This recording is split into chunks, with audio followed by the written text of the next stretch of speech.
PES 2015 uses the power of next-gen consoles to give you less.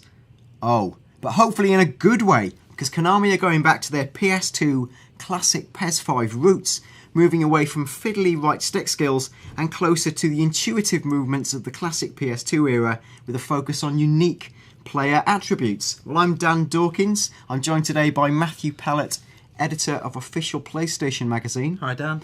Now, Matt is been to play the game very, very briefly, and it was an early piece of code at the E3 2014 game show. Now, Matt, I'm interested in your views because you've kind of like a lapsed PES fan. Can you tell us about your love affair on and off with PES and what you thought of the new game? Yeah, I used to play a lot back on PS2, PS3 days. The last one, though, was PES 2008 that I really spent any time with. I spent a lot of time with PES 2008, and then kind of FIFA happened.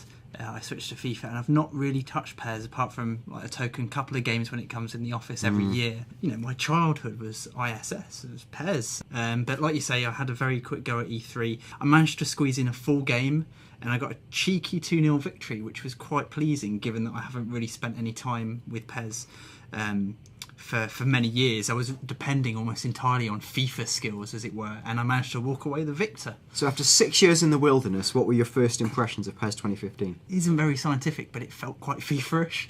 I don't know if people will like me saying that or not. It really did. It feels slower but more natural. So the old PES stop-start animations that I used to like and then fell out of love with, they seem to have gone like the ball. The players, they're right now. It's not like 5% too fast or 5% too slow and slightly jarring animations. It all just, blends into one smoothie experience. Yeah. And it felt great. It felt really, really good to play. And that's played with the analog sticks. Are there any special buttons you were using, or did it just feel like, hey, I've picked up FIFA and I'm going to be honest, yeah, it just felt like back into the game that I'd always been playing. We were playing on PS4. It was multiplayer, and yeah, there was nothing, no special tips and tricks. In fact, like at half time, I was looking down at the buttons, thinking, surely there's got to be something else, something I'm missing here. But no, it felt really good. Tell us about the visuals. Does it feel like it's make a proper next-gen leap? I mean, obviously, because we had like FIFA Next Gen last year, it's hard to be wowed by new PES, given that it's PES's first next-gen outing. I mean, it looked great. Does it look, remarkably better than old gen? I wouldn't say so at this point. It looked as I would expect. It looked the match of, new gen FIFA last year, I would say.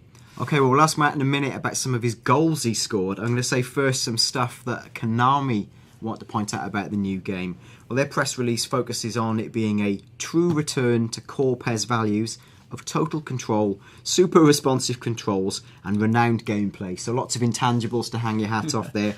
The bullet point features are incredible response times. Anyone who played a lot of PES 2014, like I do to my sins, will find there's a lot of sludginess in players reaching for tackles and shooting and just switching on and doing what you want. So hopefully they're going to fix all of that. So there's something called full pitch AI, which again is something they seem to promise every year, but the idea that the AI will be constantly making decisions all over the pitch, making fluid off the ball runs, that's what you expect. Something called closest control. This harks to what we said at the start of the video, where it says each player's bespoke dribbling skills will be brought to the fore, and it's not about relying on trick moves. Later on it talks about the importance of player attributes and like realism.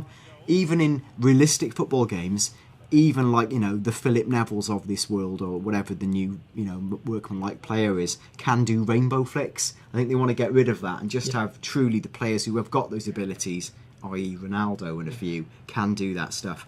And then it says there's something called the case for defence, which is basically saying, again, defence will be responsive and have those things. It talks about the lighting effects. We've seen a bit of that with Fox Engine in the previous year's version.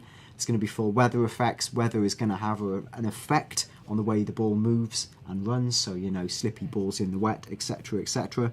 Behavioural patterns. There were 3,000 players individually created in PES 2014. That's going up in the new next-gen versions, and again, expect more unique player things. And pretty much that is all Konami have said. There's an interview with Kei Masuda on various websites where he talks about how the fact they've completely reworked the controls, which I find spectacular, because when I went to see them a year ago in Japan, they were completely reworking it then, so they've been really busy boys. And he says there's an exciting new mode, again ambiguous, which is going to work on and offline, yet to be revealed. I was interested, Matt, in like the kind of goals you scored and like how you came about doing them. There were no 50-yard pile drivers. The first one was a corner whipped in, bobbled around in the box, and I stabbed it in from 4 yards out. So nothing special.